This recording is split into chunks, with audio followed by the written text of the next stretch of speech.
नमस्कार दोस्तों, SC Jahangir class में आपका हार्दिक स्वागत है। आज हम आपके लिए लेकर आए क्लास 8 संस्कृत का पाठ नंबर 2 बिलस्य वाणी ने कदापि मैं श्रुत्वा, अर्थात बिल की बोली मैंने कभी नहीं सुनी, अर्थात बिल की आवाज़ मैंने कभी नहीं सुनी। तो चलिए आज पाठ की शुरुआत करते हैं।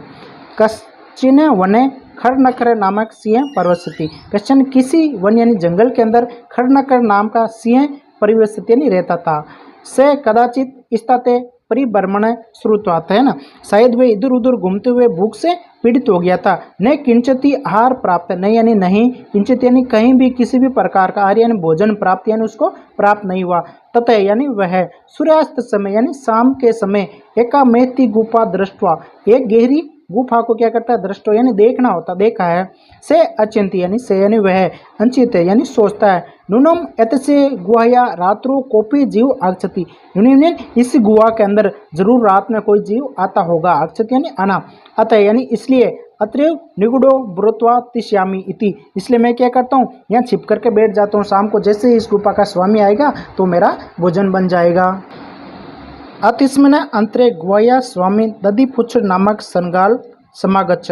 अस्मिन अंतरे यानी इसी बीच, गुहा यानी गुफा का, स्वामी यानी मालिक, दधिपुच्छ नामक संगाल, अर्थात गुफा का स्वामी कौन था, दधिपुच्छ नामक संगाल समागत यानी वहाँ आता है। से चे यावते पश्यति तावते सिंह पदानी, से यानी वह, चे यानी देखता है, किसके चिन्ह, पश्यति यानी पैरों के चिन्ह, तावते सिंह पदानी यानी शेर के पैरों के चिन्ह। गुहा प्रविष्टि दृष्टवा, गुहा यानी गुफा के अंदर, प्रविष्टियन जाते हुए, दृष्टियन दिखते हैं, नैचे बहिरागत लेकिन बाहर आते हुए नजर नहीं आते। श्रृंगार अंचित्य, श्रृंगार सोचता है, हो विनष्टोस्मि, अरे विनाश होने वाला है, अर्थात अरे खतरा है। नूनम अस्मिन बिले सिंह, क्या मेरे बिल के अंदर सिंह हो सकता है। अस्मिन करते थे, ऐसा कहते हुए, तथे की करने में, अब मुझे क्या करना चाहिए, ऐसा वो सोचने लगता है। चिंतित दुरुस्त एवं कर्तुमार्वे भो बिले की ने स्मृति, ऐसा विंचित यानी सोच करके, दुरुस्त एवं कर्मातुर यानी सोच करके दूर खड़ा हो जाता है और बोलता है, वो बिल, अरे बिल की ने स्मृति, क्या तुम्हें याद नहीं है। यन्मन्या तुमा से समय क्रोष्टि, यन्मय तन्मय यानी तुम्हारे और हमारे बीच में क्या होता है, यदि यहाँ ते ब्रत, हमारे बीच में एक डील हुई थी, कहते ना कि हमारे दोनों के बीच में क्या होता है, समझौता होता है, शर्त होती है कि मैं जब भी बाहर से वापस आऊँगा, बाह्य प्रत्यास्मि तदा तुम माम आकारिष्यति, जब मैं बाहर से आऊँगा तब मुझे आवाज़ दोगे। यदि तुम माने आर्यति, यदि तुम मुझे आवाज़ नहीं दोगे, तरी यह द्वितीय बिल यास्मिन यति, यदि तुम मुझे आवाज़ नहीं दोगे तो मैं किसी दूसरे बिल में चला जाऊंगा।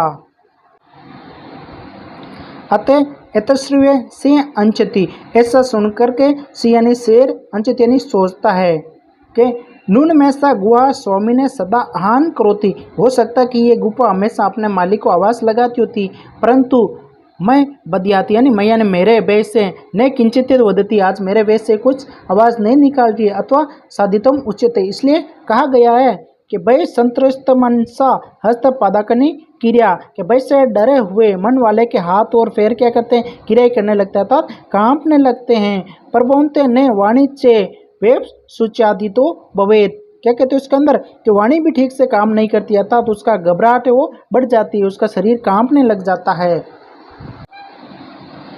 तदेव अस्य आहान करोमि, इसलिए शेर सोचता है कि मुझे आवाज़ करनी चाहिए। एवं से बिले प्रविष्ट में भोजे भविष्यति, यदि वे बिल में घुसेगा तो मेरा भोजन बन जाएगा। इतने विचार थे यानी ऐसा सोच करके सिंह सहसा, सिंह ने शेर, सहसा ने अचानक, श्रृंगाल से आहान करोमि, श्रृंगाल को पुकारता, आवाज़ करता। सिंह से उच्च गर्जन है, सिंह से यानी शेर की उच्च यानी तेज आवाज़ से प्रतिध्वनिना, प्रतिध्वनि यानी गुफा के अंदर जो ध्वनि वापस गूंजती उसको प्रतिध्वनिना कहते हैं। सा गुआ ऊंचे श्रृंगाल से आहान करोती, यानी गुफा भी श्रृंगार को वापस आवाज़ लगाती है। इन्हें अन्यस्पी पशु, ऐसा सुनकर के दूसरे पशु भी वहाँ से भागने लगते हैं, भयभीत हो जाते हैं। अब उनमें श्रृंगालोस्पी तथे दूर पलंती, और उसकी आवाज़ सुन करके वो श्रृंगाल होता है वो भी दूर भाग जाता है और जाते जाते इस श्लोक को पढ़ता है। अनागत ते कुरुतो से शोभ्यते, अनागत ये कुरुते से शोभित, जो आने वाली मुसीबत से पहले सोच लेता है, से सोचे तो ने क्रोध्यतम, और जो उसके बारे में समाधान नहीं सोचता वे दुख पाता है, अर्थात जो आने वाली समस्या के बारे में पहले सोच के रखता है वो हमेशा सुख ही पाता है। वनश्चित्रे संस्थागते समागते जरा, कि मेरे को वन में रहते हुए इतने साल हो गए, बिलसी वाणी ने कदापि में श्रोता, यानी मैंने कभी भी बिल की आवाज़ नहीं सुनी है। इस प्रकार जो होता है वो अपनी जान सूझबूझ से अपनी जान बचा लेता है। कृपया इस कहानी का संपूर्ण सारांश हिंदी भाषा में लिखने के लिए आप इसका स्क्रीनशॉट लेकर के उतार सकते हैं। धन्यवाद।